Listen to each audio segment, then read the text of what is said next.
All righty. Good evening, everybody. And well, thanks for hopping on this quarter 1 steering committee meeting of the Democratic Party of Virginia. I'm gaveling it in. Sean just handed me my. All righty. Good evening, everybody. And well, thanks.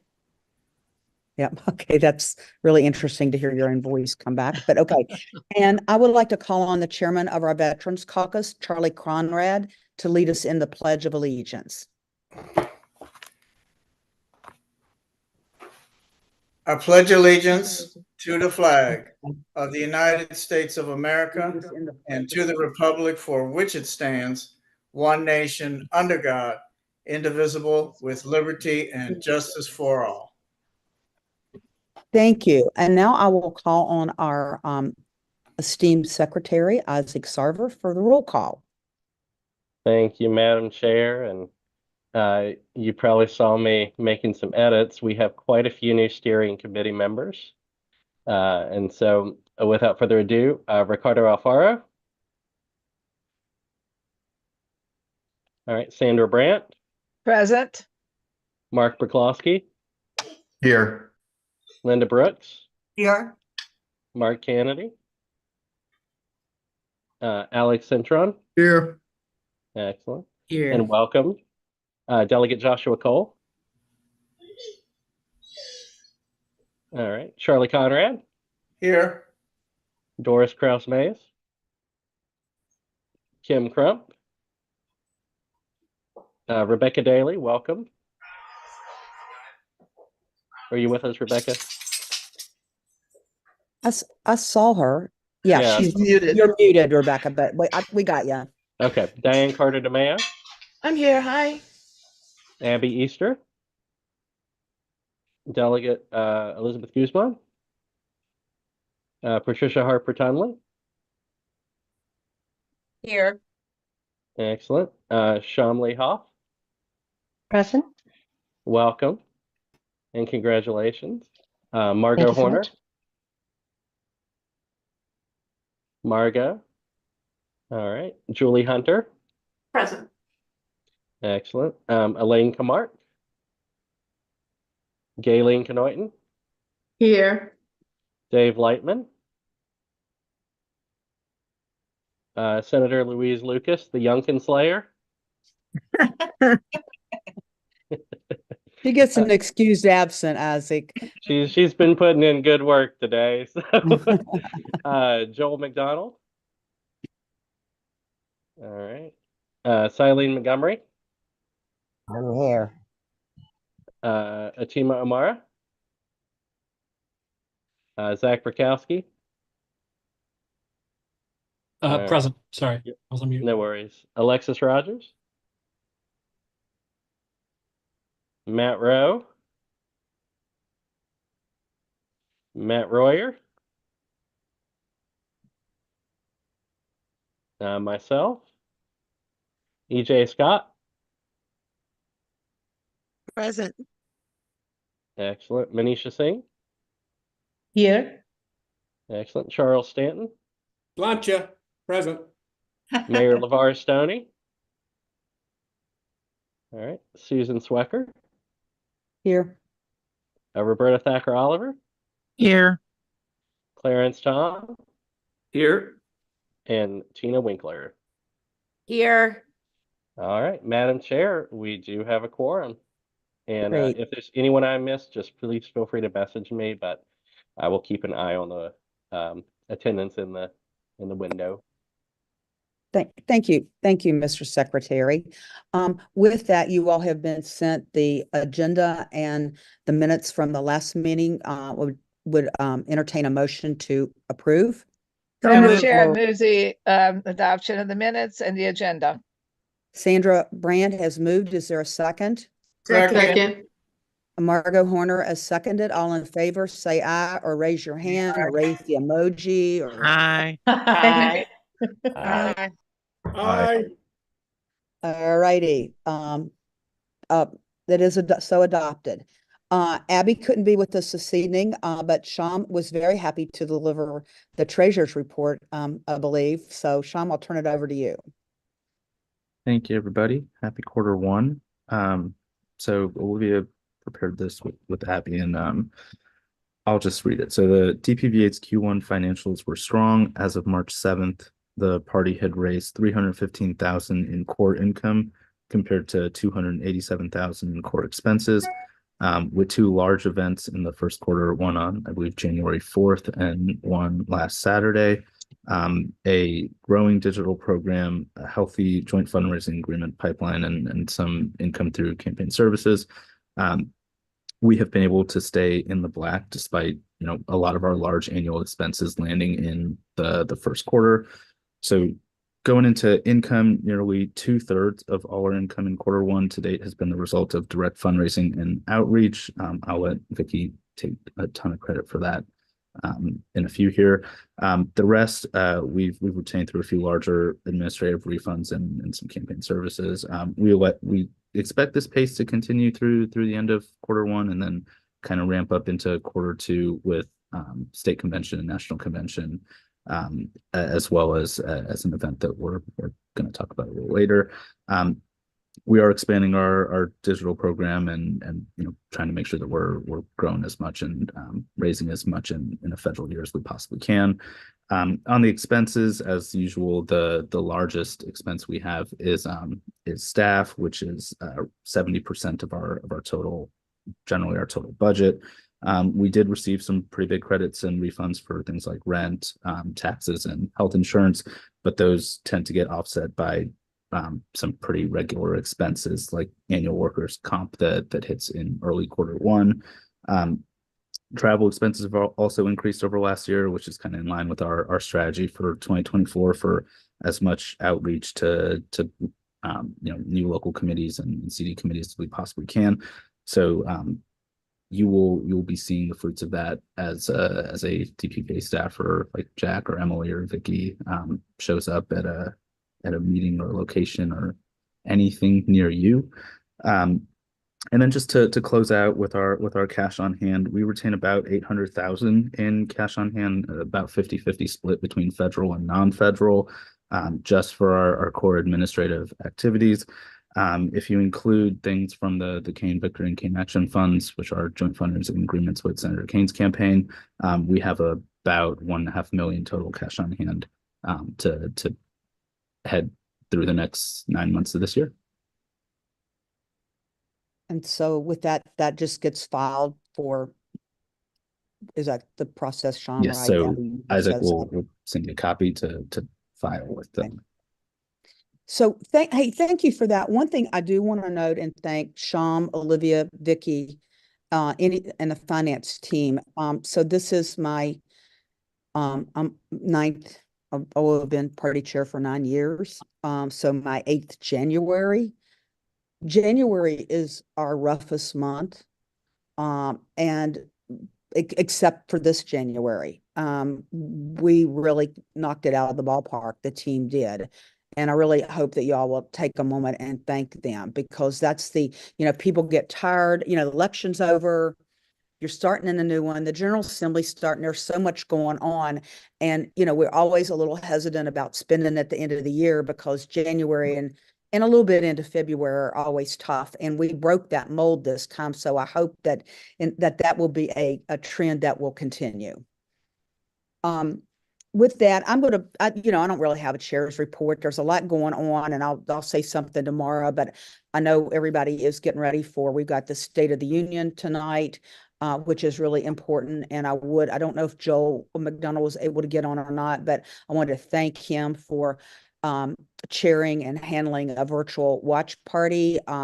If you didn't get that and would like to join, if he's not on, Sean, maybe you, Jack, somebody could put it in the chat box, but that's really huge, and we appreciate that.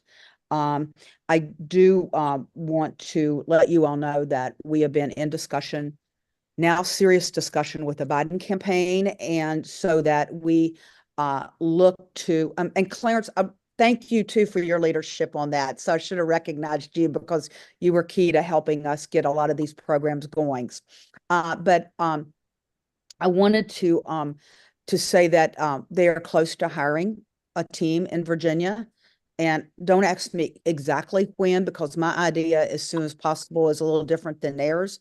But I would expect by the first of the month, if not before, to have at least parts, the beginning of a team here in Virginia, which will be a really big help to us. And I know something that we are all very anxious for, and we've worked very closely with them to impress upon them the importance of hiring people that know us and we know them and we trust, and you don't have time to build relationships with our stakeholders. So stay tuned for that. I do want to specifically welcome some of our new members to the steering committee. I want to thank Praveen for his service and congratulate him on his growing family. But I had a chance to meet Shamli Hoth last week at the DAV reception here in Richmond, and now she became official. The torch was passed on Sunday. So thank you very much for stepping up, and we look forward to working with you, Shamli. And then also, I would like to welcome someone that is not new to us, but is the new 9th CD chair, and that's Rebecca Daly. I know the team has already been out and met with her or some of the team and talked about the things that we're doing this year and seeing how we can be helpful. So welcome aboard, Rebecca. And also I wanted to thank a fella that I actually see around the General Assembly these days. He's very busy working for Delegate Michelle Maldonado, but Alex Citron has stepped up as vice chair and now filling the role of interim chair of D-Love, with our own Jonathan Drumgold departing for the Biden administration. So while we were sad to see Jonathan depart, we were really happy about his opportunity. And I know we will hear more from him, but Alex, welcome. And we look forward to working with you as well. Okay, Sean, back over to you for the ED's reports. Welcome to all the new folks.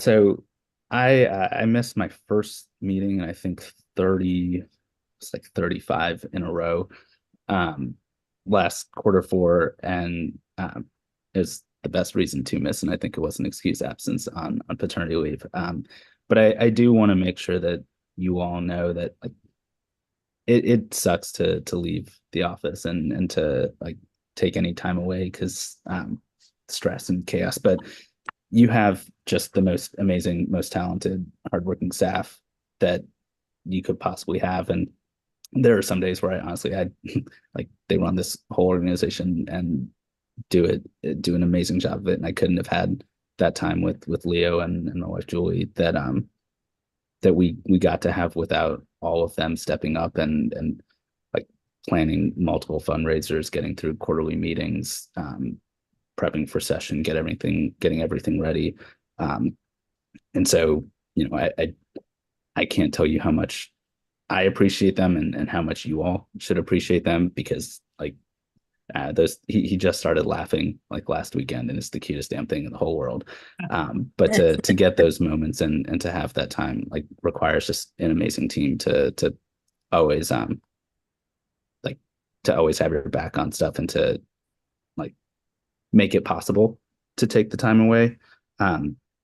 So with that, I will turn it over to again, and I heard people say this, like Bowling would say it, Becca would say it, Andrew would say it, and you never really realize just how amazingly talented your team is until you like are sitting here watching all of them do all of the different things that this organization does.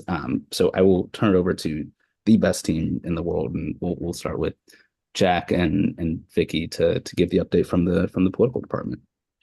Awesome. Hey everybody, Jack Foley here, political director. Just want to say a few things off the top for our department. I think we all made it through the fog of the holidays, and then everything got going right away in the new year. And so it's been a really busy start to the year for the political department and everything that's been going on.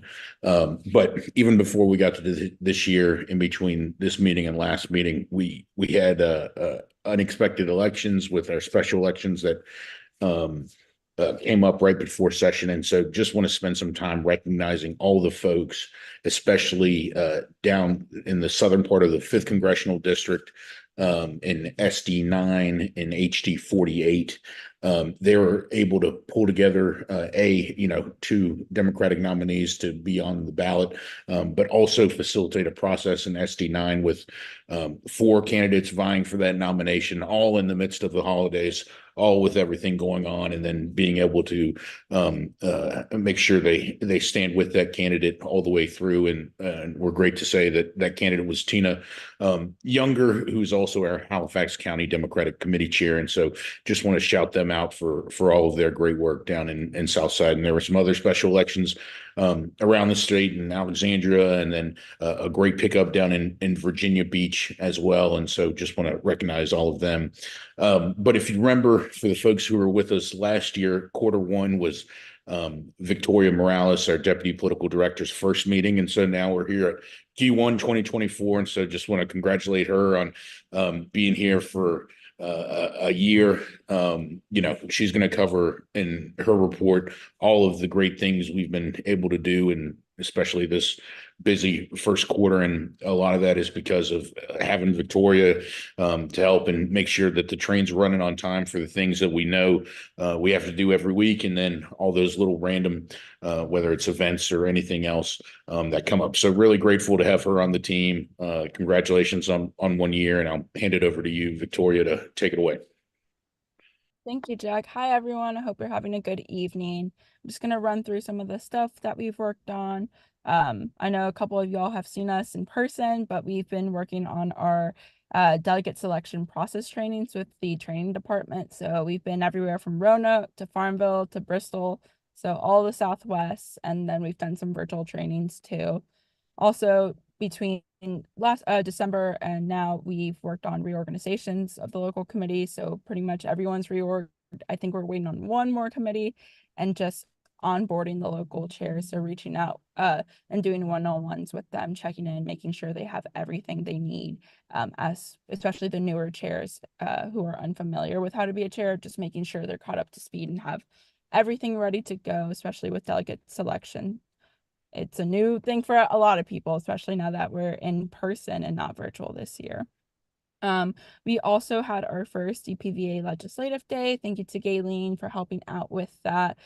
We had a pretty good turnout, and we got pretty good feedback from folks, and hopefully we can do that again. And then we had an appreciation lunch for legislative aides. They've done a lot of great work this year, especially being the majority, so we wanted to show them some appreciation, and even got Sham and Corinne from Senator Kane's team to chat with them and give some advice.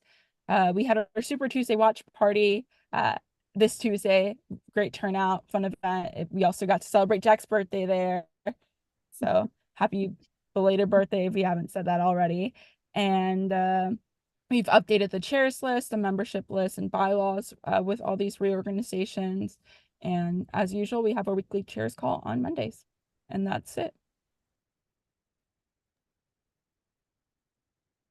Jack, anything else to add there? Nope, that's a wrap. We'll have another big quarter coming up. And so thanks for everything everybody does to help us do everything we need to do for the DPVA.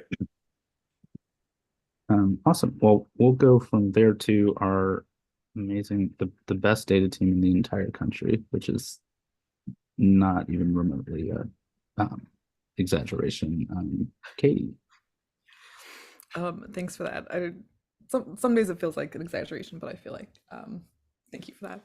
So yeah, things are going pretty well. Team data. I think Brenner's on, so Brenner, if you have anything to add, let me know. Otherwise, I think I got it all here. So for all's information, the 2023 general vote history is in Van, finally. So that's there. You can look it up and create a list.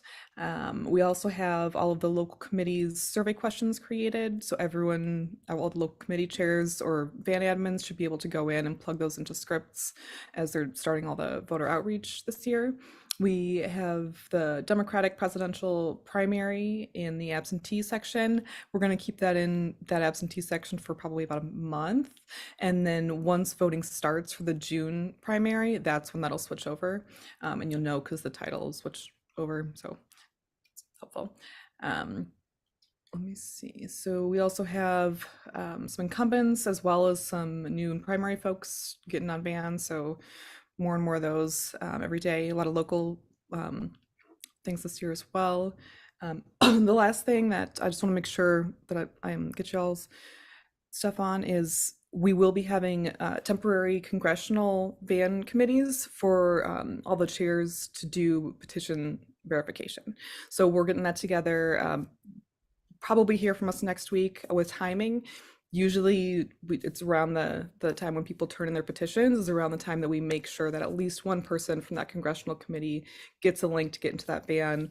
We've got resources for best practices for that kind of stuff, but that'll be probably next week, if not a little bit closer to the deadline. And those are the big things from data. I'll make sure we throw our email in the chat, and if y'all need any van stuff or have any questions, you can always email Vote Builder that goes to both myself and Brenner. One thing I'd also add, we spent a lot of time talking about all of the early vote days that we have this year. I think there's a total of 135. On each of those days, Katie takes a list from, with the exception of Mondays because there's no mail on Sundays. Katie takes the list from Elect and has to upload those. I don't know how early you do it. I don't want to know how early you do it, but every campaign gets that every single day to make sure that they've got the updated list of who hasn't voted and who has voted in their respective primaries and elections, which is a very, very helpful thing for all those campaigns and running the best programs we possibly can. Moving on to finance, and I want to just reiterate what Susan said, because this was her 8th January. This is also my 8th January. I have only ever known January and February to be months in the red.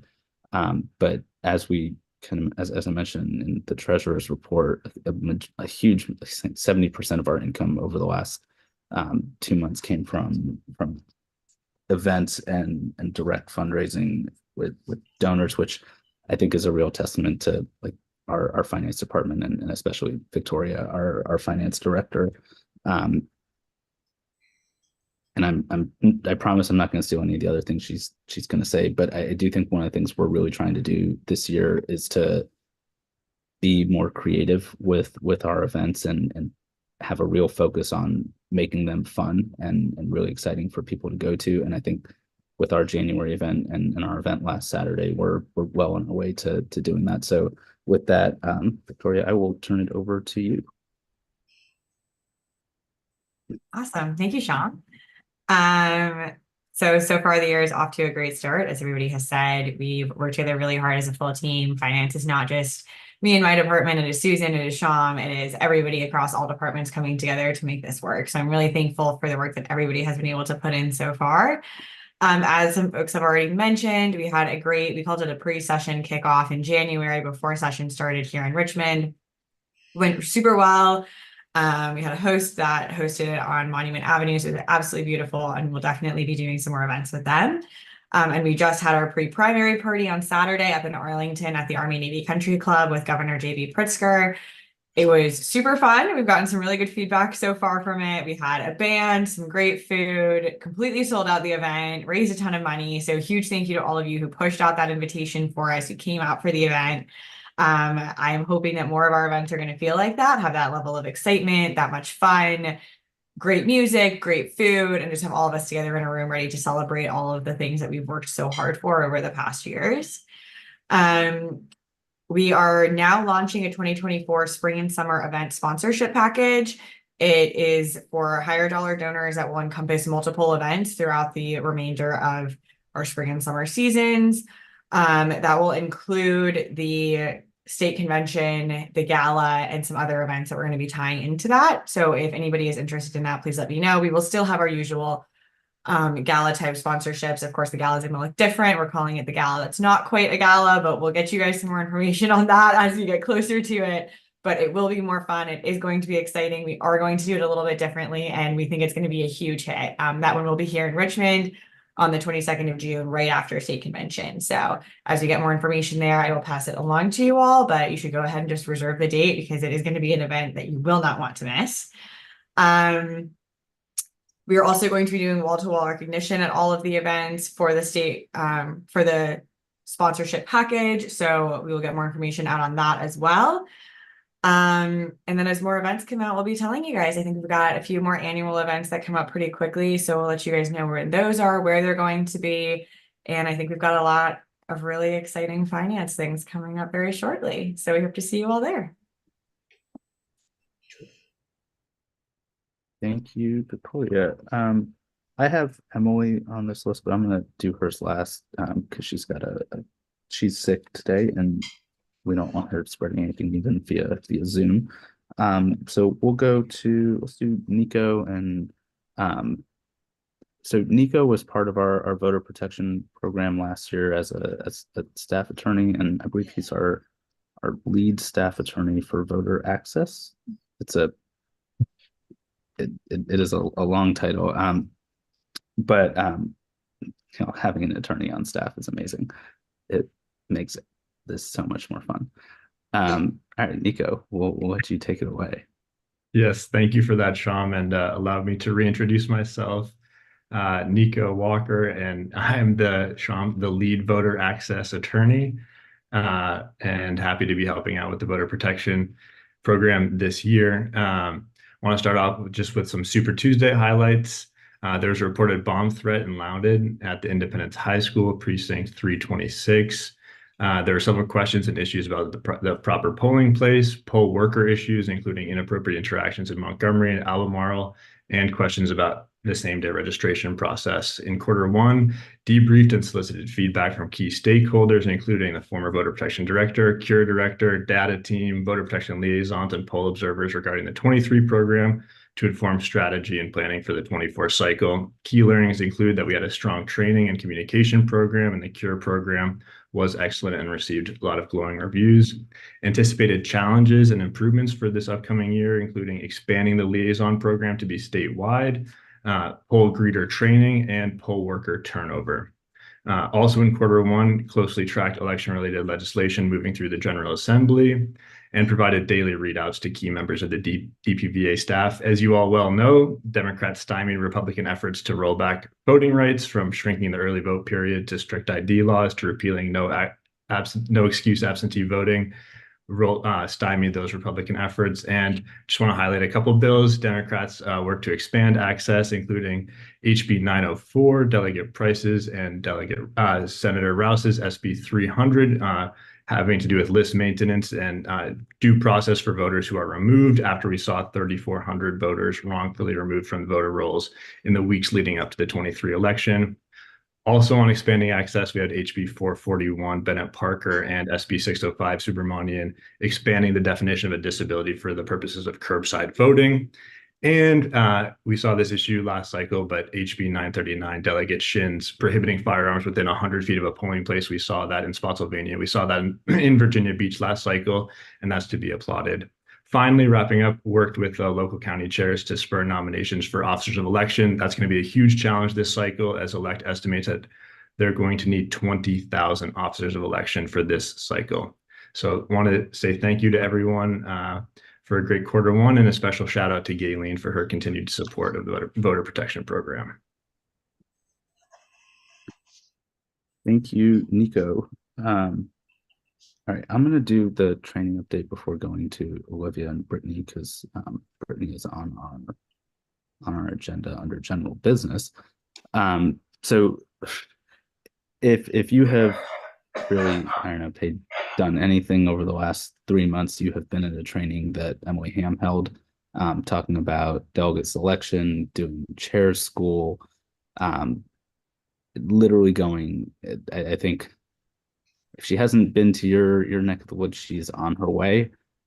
We've done a ton of virtual training sections for delegate selection. She's been on the road. We've had hundreds of attendees across, both of those.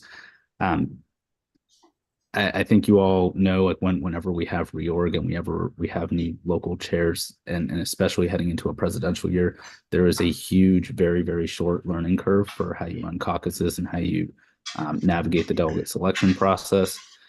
So working through chair school, we've had, and Katie's been on, Emily's been on, Olivia was on to talk through spending money in a federal year. We had a panel with, Alison from Henrico, Alexis, our CD4 chair, and Linda Schultz from our former CD2 chair and the Northampton chair, talking about their experience being chairs, which I think has been really helpful for the new folks, and even folks who have been around for a while. Gone through calls to caucuses and making sure that we've got literally as many questions answered on the front end as we possibly can to prevent questions on the back end, which is the entire goal of the training department. We are looking to expand the department and bring on a deputy in the near future. So hiring committee coming your way, and then. Now that we're kind of past session and we're not past session yet. I saw Delegate Colgan on. I'm sorry, you're not done yet. You got a couple more days. We're beginning transition to candidate trainings for folks running for Congress, for folks running in local offices, how to get your way to state convention, how to get your way to national convention, and I believe in the next couple of weeks. I think they're heading out Kim's way in the Valley and are planning a trip there. So, like with most of our programs, like if you want us to come, just let us know and we'll find a way to get out there. And if you've got committees that need help, like bring them to us. Political ed, send them to Emily, send them to me. Like we are here to be the best resource we possibly can for everyone. One thing I just wanted to add, and just kind of mentioning delegate selection, we are going to be releasing the filing forms for state and national delegate along with presidential elector. Those are all just going to be housed on our website. All of our CD chairs will have their own unique spreadsheets that will have a list of everyone who's filed and this wonderful tracker. There's 137 unique spreadsheets, so everyone's going to get a spreadsheet of some kind. It will help immensely for our CD chairs and at the state convention for making sure that we have an accurate list of who's supposed to be credentialed, which I think will be a very, very helpful thing for everyone in terms of navigating a process that we haven't done in person since 2017. So whatever we can take off of folks' plates administratively, we want to help streamline this as much as possible for everyone as we kind of exercise muscles that we haven't had to in a while.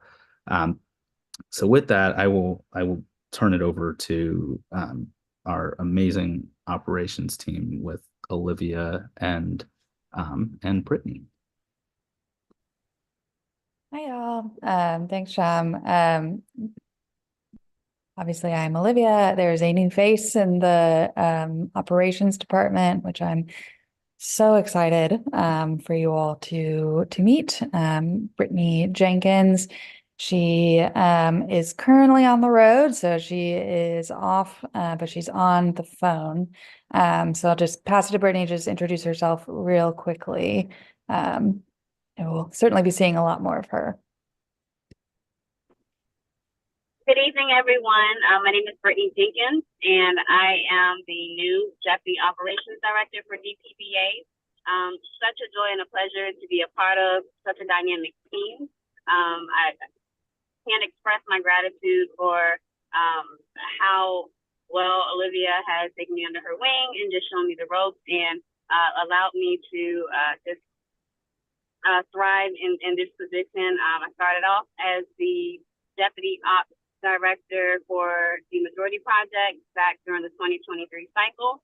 and then became a part of the core. And I'm really excited for this cycle and to work with everyone so that we can bring victory to all of our Democrats in Virginia. Yeah, we are so excited that Brittany chose us. I was like very happy that she wanted to roll over after the coordinated campaign. It is just the two of us. We've been doing a lot in the first quarter. We did, we supported with the advance work for a lot of the events, the fundraisers, logistics, procurement, budgeting, the legislative aid lunch, which I think was more of a hit than we were expecting. So notes to ourselves there to definitely over-project on food next time. Brittany also has 2 FEC reports now under her belt, and we are working hard on the 3rd, so compliance is definitely underway. We were able to give a compliance training to the chairs and treasurers, and have several sort of ongoing conversations with local committees with their compliance questions. Actually today and all this week, we were working very hard on the IBEW contract renegotiation for the coordinated campaign. We are in a very good place with that. We are finalizing the final details. So, I'm very excited about what that means for us for the next 4 years. And finally, looking ahead to Q2, we're working to prepare diligently for the state convention, a handful of events that we want to host surrounding those events. There's a lot of work to do there. Very excited to bringing on our digital team as well, who will help us with some of the creative, but just really excited to get those going and be the best convention that we've had. So very excited that she is with me in this process and super excited to get started on those big events coming up. Thank you, Olivia and Brittany. It's been a busy Q1 and it's going to be a busier Q2. We're excited for it. So Susan, I will turn it back to you. Okay, and one other little note, I just got a note from Jack. So Mr. Secretary, I think if we can give Matt Royer extra special approved absence. I found out this is his wedding weekend, so I think he has a few other things to do. But Matt is always there helping us and being a part of Team DPVA while he's help building the YDs across the Commonwealth. Children and nuptials are definitely gladly excused absences in the DPVA family. Thanks. Okay, on to general business. You all heard from Brittany and Olivia about Brittany and all the good work that she's been doing. I know that sometimes when we meet in person, we kind of maybe give the potential hire a little bit of a hard time, but I just want to remind you all that she is driving, so let's be nice today. But we are really happy to have her as part of our team, and she has fit in seamlessly, quite frankly. So with that, I would entertain a motion to approve the hire of Brittany Jenkins. Oh, Madam Chair. Silene Montgomery has moved. Is there a second? Second. All right, second by Gayleen Knoyton. All in favor, say aye, or raise your hand. Aye. Whatever. Aye. Aye. All righty, Brittany, you are official. Even though you've been with us, you are now rock solid official and welcome aboard.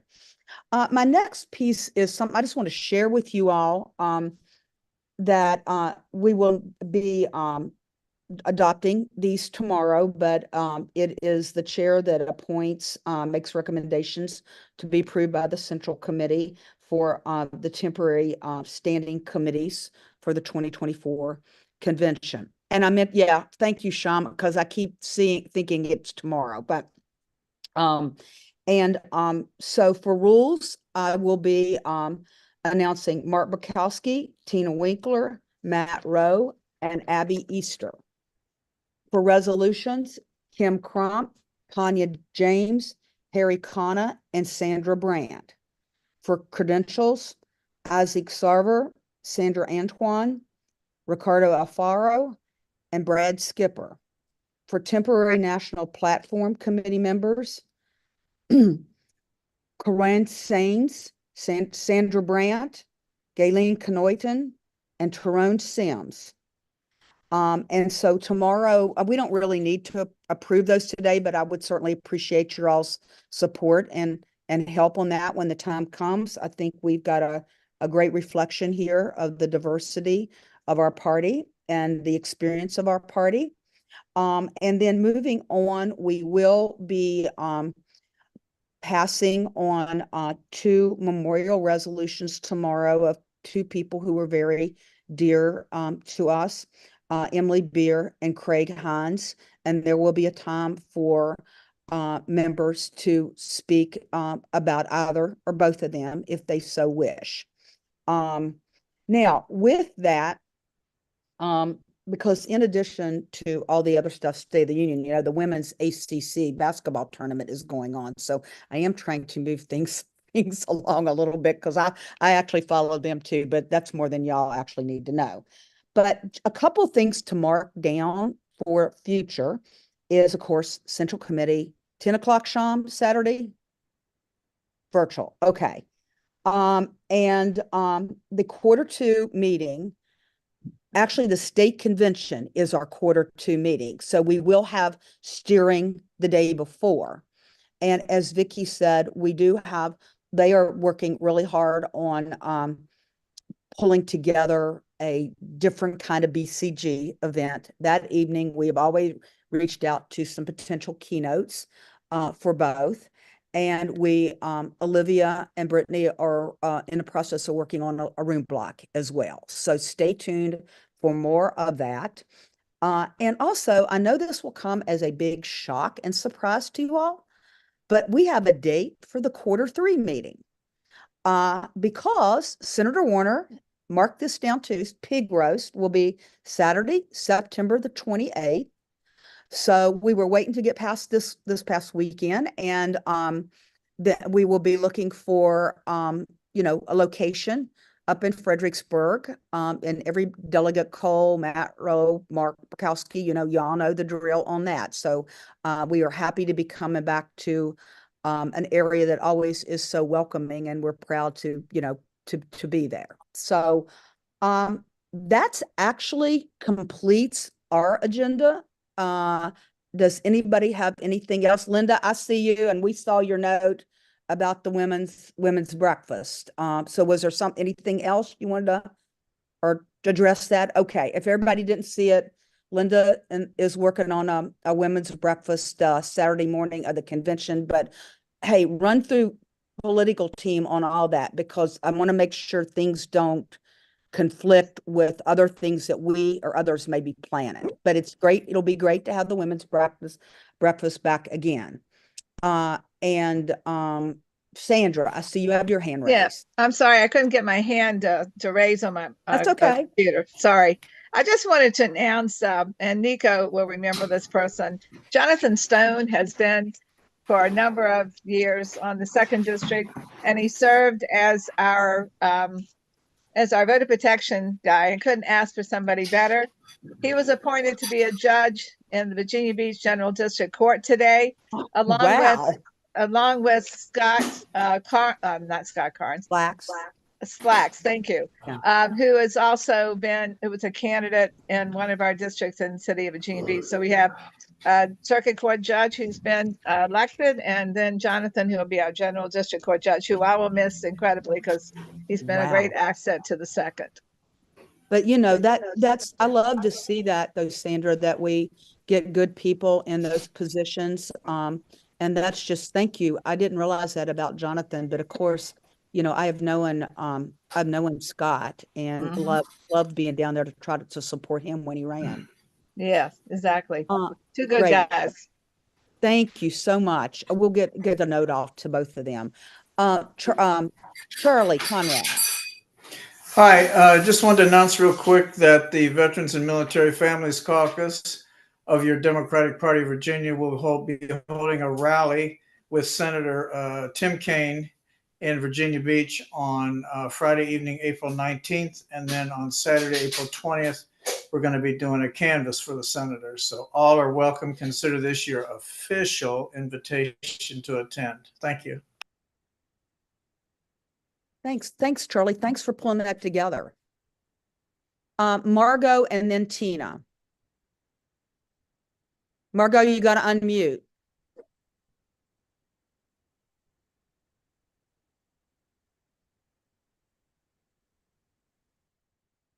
Okay, Margot, you're still muted. Okay. Now. You hear me? All right. Yeah. Susan, in your report, you had mentioned resolutions. Is this resolutions for this quarter, or is it the state convention's resolution? All of these are dealing with the state convention. Okay. Thank you so much. Yeah. Thank you. Of course. Tina. Hey, Susan, just got a question. So are there any more spots for the at-large committee members? I'm a little confused because this is my first time with y'all doing this. But is it just 4 or are there 6 for each committee? Sham, do you want to handle that? How that goes down? There are 4 at large, and then there are 6 additional on resolutions that get appointed. Okay. So 4 for each, and then 6 additional for resolutions. Okay, and when does that happen? We're waiting to hear from all of the CD chairs on who their committees are putting on before we move to add anyone else. Gotcha. Sometimes, Tina, you want to see what y'all are doing to balance everything out and make sure we have a good representation. Yeah, totally. Yeah. I understand. I was just curious. Thank you. No, I understand, now that we do this just once every 4 years, and 4 years ago it was virtual. I mean, we've all gotten a little, even if you've been through it, you've gotten a little rusty on it. Exactly. So thanks for asking. No problem. EJ.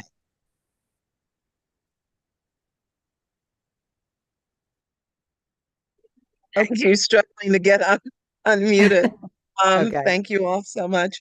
I just wanted to say we're still going to have the Juneteenth, with some difficulty trying to get it on the weekend of the 22nd. We might have to move to the 15th, but we'll be having a meeting with the Black Caucus membership to determine what would be the best that they want. But we will be having our 19th annual Juneteenth event. Thank you. Hey, EJ, thanks for that. And once you get that locked in, just let the team know and we'll help push it out. Thank you. Appreciate that. Mm-hmm. All right. Is there any other business for this evening? Madam Chair. Mr. Secretary, yes. I'll just chime in Matt's stead and flag that April 12th to 14th, the VAYD convention is coming up. I sponsored. I know Rural Caucus is also coming up, and I think Roberta's eager to hop in. But they're coming to Roanoke, first time in Southwest in I think 8 years, and so strongly encourage you to sponsor and come out if members of steering are available. Mm-hmm. Okay, and then we'll pivot to Roberta because I bet she wants to tell us, like Isaac said, about the Rural Caucus she's working on. Maybe. No. Hi, everyone. The Rural Retreat is May 3rd through 5th at Natural Bridge. I'm going to encourage everyone to come. We're going to do this a lot different than they've ever been done before, so it's really exciting. You can find everything on Facebook. I'll send it out to everybody. Please get involved, and either if you live in a rural area or you want to support your rural neighbor, we really need you all to step up for us. So thank you. Yeah, thanks, Roberta. Linda, your hands up. Was that from before, or did you have something else? Okay, got it. I have something to say now. Oh, you do? Okay. Sorry, I'm not reading everything well. So I wanted to thank you, the DPVA for coming down to Southwest Virginia and a meeting with all the committees and everything, because I don't know if y'all know, but in Montgomery County, we picked up 2 constitutional positions Democrats. We took over they took over the Board of Supervisors, and in Washington County, elected two Democrats to constitutional positions. So thank you all for sending people down there to help them. I appreciate that. Hey, Linda, thanks for bringing that up, because we're really proud of that program. And also, you know, is there a better roadshow than the Jack and Vicky team and whoever else is available? So like, I think we're really lucky that we have the staff that wants to get out and come to you all, right? So, but thanks for mentioning that, because I know that was a big boost for the ninth district this year. Well, talking to a lot of the women, the last election, we worked with a lot of the women in Washington County and Montgomery County, and they, you know, you always hear about you don't do anything in Southwest Virginia, but now we've got people actually just going in and helping these local women run for office. And the lady in Christiansburg ran against a billionaire's son and beat him. So thank you all again. Thank you.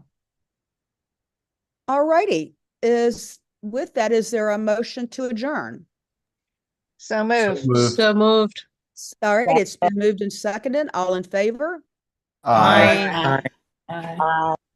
All right, see you all Saturday morning. We are out of here in 53 minutes. I'm not sure if that's a record, but it's pretty darn close.